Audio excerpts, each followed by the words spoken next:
Alrighty, Tosh. I am recording. All right, we're rocking. So I gotta look at you like you're the... You're gonna look right at the camera. I'm not even here. I'm your voice in your head. Perfect. On camera. You ready, sir? I'm ready. Okay. You can look at Tosh. You don't have to look at the camera. Okay, or whatever. Yeah, Okay. Yeah. Who are you and where are you from? Who am I? My name is Charlie Puth, and I'm from Rumson, New Jersey. I like that. Where did you develop your love for music? Where did I developed my love for music, I think, early on. I started playing the piano when I was 4 years old. My mom taught me, and then I learned how to... I kind of like took it in my own hands, literally. That's a bad joke. And I took piano lessons, and then I only did like classical and jazz piano for a really long time. I'd never sung in my life.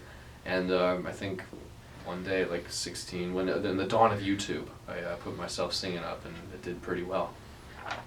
Perfect. What artists growing up did you listen to? When I was growing up, I listened to like an insane amount of James Taylor and Luther Vandross. A very interesting combination. My dad showed me like all like the R&B side of things, and my mom showed me all like the folky Americana stuff, and I guess that all put together. Like I think like my friends were listening to Backstreet Boys and I was listening to Teddy Pendergrass. It's very interesting. What inspires you musically?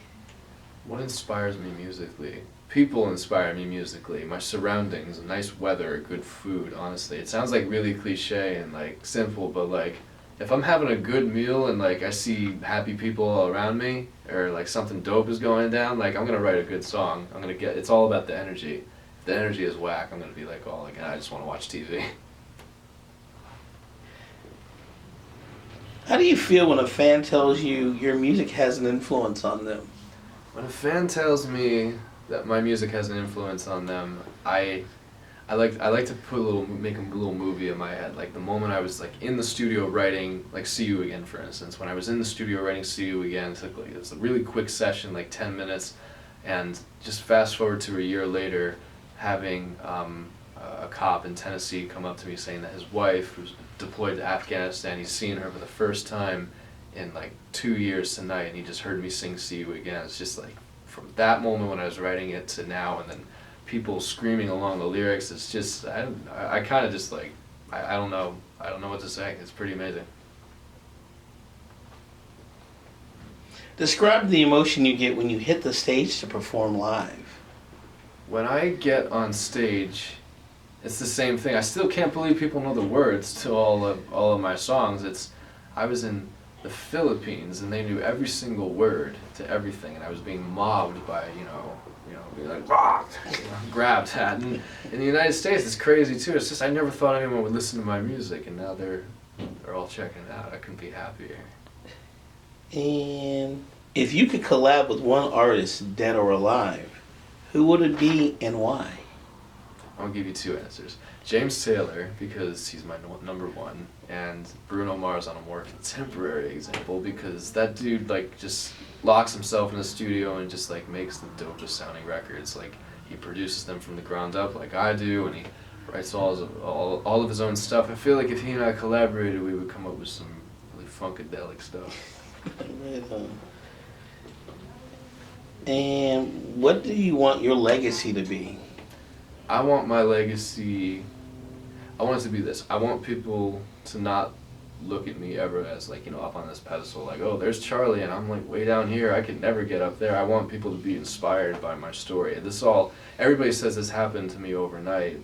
I mean, it took 7 years to become an overnight star, whatever you want to call it. It's like, it's all hard work, and I just want to show people that things like aren't handed to you. You can just put in the work, and then it eventually will happen for you if you don't allow yourself an option B.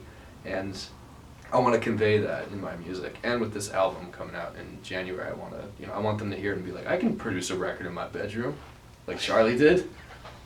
Yeah. And what's the last question we usually ask?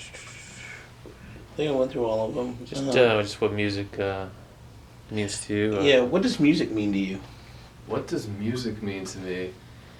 I know what it does to me. It's like I get very anxious when flying, for example. I hate airplanes, but yeah, I have to fly on them because I need to go around the world into different places and play.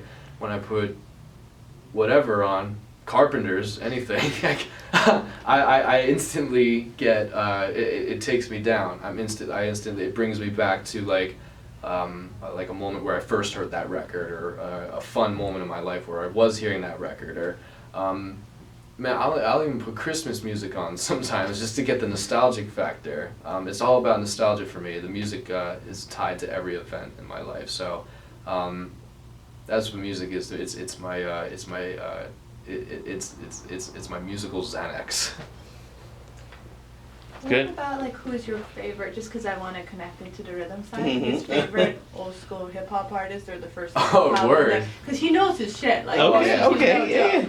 You know, I produced. You know that? Do you guys play the Slow Motion by Trey Songz? Yeah. I wrote and produced that. Wow. So, Whoa, whoa, whoa, whoa, it's actually me. Oh, really? Yeah. I actually learned how to produce records on an 808 when I was Yeah. like 11 years old, and that's how hip hop was the first genre I grew up listening to, and as well as the Carpenters. So, what is your favorite hip hop or classic hip hop artist or group? DJ Jazzy Jeff and the Fresh Prince of Bel-Air. Parents just don't understand. Well,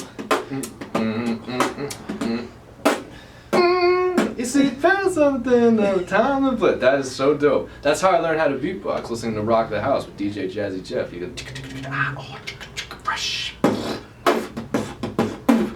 And like, yeah. Or like MC Light, Poor Georgie. yeah. There hasn't been like a record about women empowerment in hip hop, and like I feel like in a really, really long time, like a women group like TLC. Yeah. Like, you know, singing like about how they, you know, mess around with other men. Like that, there needs to be more records